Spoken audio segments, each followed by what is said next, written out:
Welcome to the deep dive. We're here to jump into the information you've shared with us. Could be articles, research, maybe your own notes, and really pull out the most important knowledge and, the key insights. Exactly.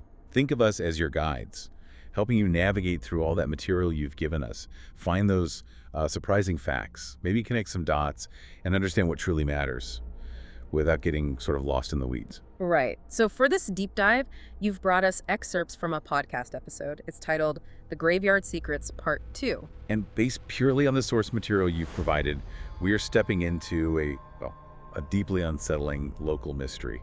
It seems to involve alleged grave tampering. Some really strange discoveries. And even disappearances. It really feels like it blurs the lines, doesn't it? Yeah. You're asking, is this just a crime story, or is there something potentially far more disturbing going on here? So our mission today is to guide you through the narrative as presented in this source, highlighting the key facts the source gives us, and uncovering the most compelling and maybe, the most chilling details. And this source, it takes us into a story that, apparently some locals won't even whisper about. So let's unpack what your source reveals. Okay, let's dive right in then. The source immediately introduces two central figures, Franklin Stories, Frank Dorsey, and Caleb Morrow. What does the material tell us about these guys? Well, the source describes them as loners. They were regulars at the local graveyard. But it makes it pretty clear pretty quickly this wasn't just, casual visiting. The source actually calls it a sick obsession with the dead. And it states they were reportedly entering graves, not just hanging around them. Entering graves, wow. Okay, not just visiting. That's a really crucial distinction right from the start, isn't it? Definitely. And the mystery seems to really kick into high gear through the eyes of the groundskeeper, a guy named Amos Kane. He had apparently lived right there on the cemetery grounds for over 15 years. So what happened from his perspective, according to the source? Your source paints a very specific picture. It says it was past 2 a.m., a Thursday morning, really heavy fog.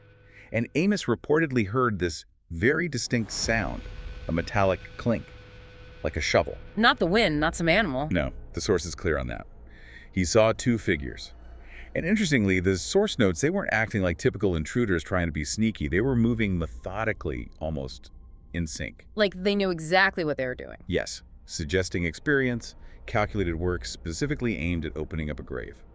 And this first incident, the specific grave they targeted, what's striking is that it wasn't a fresh burial, was it? No, not at all. It had been sealed up for months. This particular grave, according to your source, belonged to an Emily Sharp. She was 32, and the source mentions she died under strange circumstances. It even adds that her autopsy was never publicly released. So a closed case, seemingly, but with lingering questions even before this. Now, the source says Amos didn't actually confront them right then and there in the fog. He went back and called the sheriff. That's right. But here's the thing. By the time the authorities arrived, the grave looked, untouched. It was neatly closed up again, no tools left behind, no obvious signs of digging. But they did look inside the grave itself. They did. And that's where your source highlights these really key anomalies, things that just don't add up. Okay, this is where it gets really weird, based on the material. Emily's coffin lid, it was loose, and the source describes it as, get this, almost forced open from the inside. Right, and her body hadn't been moved or disturbed in that sense, but her wedding ring, gone. Missing. And maybe the strangest detail of all, her lips were apparently smeared with something the source just calls reddish brown. Unexplained. Completely unexplained. And the source notes that the authorities, they ultimately dismissed Amos's account.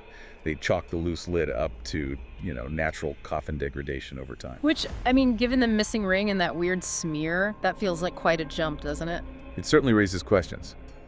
So Amos, quite understandably, didn't just let it go after being dismissed like that. The source says he started watching Frank and Caleb himself, tracking them. Okay, so he takes it upon himself. What did he find out? Well, his own digging, according to the source, uncovered something pretty significant. He found out they both worked part-time for a funeral home, but one just across the county line. And this particular funeral home had recently lost its license. The reason cited, irregular handling of the deceased. Whoa. Okay, connecting those dots. A guy's seen digging in graves and working for that specific funeral home. That's deeply unsettling. It really is. And the source follows Amos as he actually tails them one night. He follows them to a specific part of the graveyard, Section 9, apparently a section that hadn't been used for burials in over 30 years. In an old, forgotten part. What did he see them doing there? What did they have with them? The details from the source are specific here. Frank was reportedly carrying something that looked like a journal. Caleb had a crowbar. A crowbar, okay. And their behavior. Amos described it in the source as hearing them muttering. Not words he could make out, but how did the source put it? Guttural, unnatural sounds. Guttural sounds, not just talking. And they started digging again in Section 9. Yes. And this is where the narrative in your source takes a really shocking turn. Amos, keeping his distance, managed to take some photos with his phone. Photos of them digging? Photos, yes. And your source material explicitly states that one image, later recovered from his phone, shows Caleb Morrow actually reaching into the open coffin in Section 9. Reaching it? Okay, but here's the bombshell, right? This is the absolute bombshell detail from the source, the one that just turns everything upside down. The material says the body in that coffin, the one Caleb was reaching into, it did not match the official death record for the person supposed to be buried in that grave. Okay, hold on.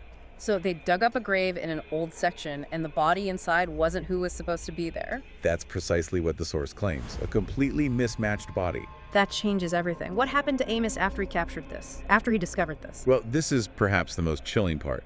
3 days later, according to the source, Amos Kane disappeared. It's just disappeared. Like vanished. Vanished. The source describes it starkly. No struggle, no blood, nothing. His journal, though, was found, just left on the floor of his place. And the last entry, I remember reading this in the notes. Yeah, the source quotes the chilling last sentence he wrote, verbatim. The ground is listening, and now it knows I know. Oh, the ground is listening. That's deeply disturbing. So looking at the aftermath, the bigger picture presented in your source material, the town, the community, reportedly just sort of tried to move on from all this strangeness. Quietly swept under the rug. Seems like it.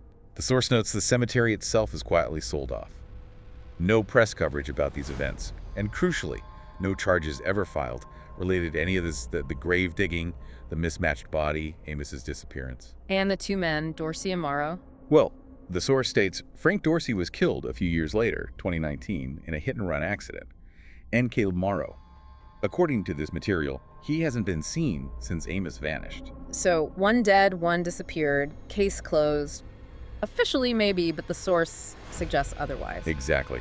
The source says the whispers haven't stopped, that some residents still report hearing things at night, the sound of shovels. Shovels. Still. And others apparently claim to have seen figures, silent, watching figures near the old graves. And there was one more detail, right? About the graves themselves. Yeah, the source adds this final unsettling layer, that some graves, even now, reportedly show signs of being disturbed, but somehow, with no tools ever found, no fingerprints left behind, it's just happening. Okay, so let's pull back for a second. As you look at this source material you've shared, you really have this unique combination, don't you? Absolutely. On one hand, you have these very specific, almost forensic level details presented as fact within the narrative. Things like the loose coffin lid, specifically described as forced from the inside, the missing wedding ring, that bizarre, unexplained reddish-brown smear on Emily Sharp's lips. And of course, the huge one, that undeniably mismatched body discovered in the second grave in Section 9. Those are presented as concrete findings within the story. Right. But then, sitting right alongside those concrete points, you have these deeply strained, almost uncanny elements. The guttural, unnatural sounds Amos reported hearing, his abrupt, seemingly traceless disappearance right after writing that incredibly ominous final sentence. The ground is listening, yeah. And these ongoing reports, these whispers of continued inexplicable disturbances in the graveyard, digging sounds with no diggers, disturbed graves with no tools or prints. So how does that combination, that weaving together of the specific and the utterly bizarre, affect your perspective as you engage with this source? What kinds of possibilities does it force you to consider? It really pushes you towards that central question the source itself seems to pose, doesn't it? Are these events just, just legends, the delusions of an old man, as the source puts it? Maybe Amos was unreliable? Lore. The other possibility raised by the source were Frank Dorsey and Caleb Morrow part of something darker, something buried beneath more than just dirt and wood. And it's interesting, your source material actually hints there might be even more to it, things not fully detailed in this particular excerpt we focused on. It mentions, what was it, strange symbols found in Amos's journal. Right, and also a potential connection between the victims, suggesting maybe Emily Sharp and the person in the mismatched grave weren't random, implying there may be even more layers to this whole mystery. Okay, so here's maybe a final thought to leave you with, drawing directly from grappling with this source material you provided. Go on. If specific physical pieces of evidence, things like that forced open coffin lid, the missing ring, or especially that mismatched body, are described as existing within this narrative, but the official outcomes, the explanations presented in the story, seem to dismiss them or just don't align with them. What does that suggest? Maybe not just about these creepy events themselves. But perhaps about something else. Yeah, maybe about the uncomfortable possibility that sometimes disturbing facts, things that don't fit the neat explanation, maybe they get overlooked, or perhaps even actively ignored or covered up. It definitely gives you a lot to think about regarding truth, evidence, and what might really be buried in places like that. A truly unsettling narrative from this source.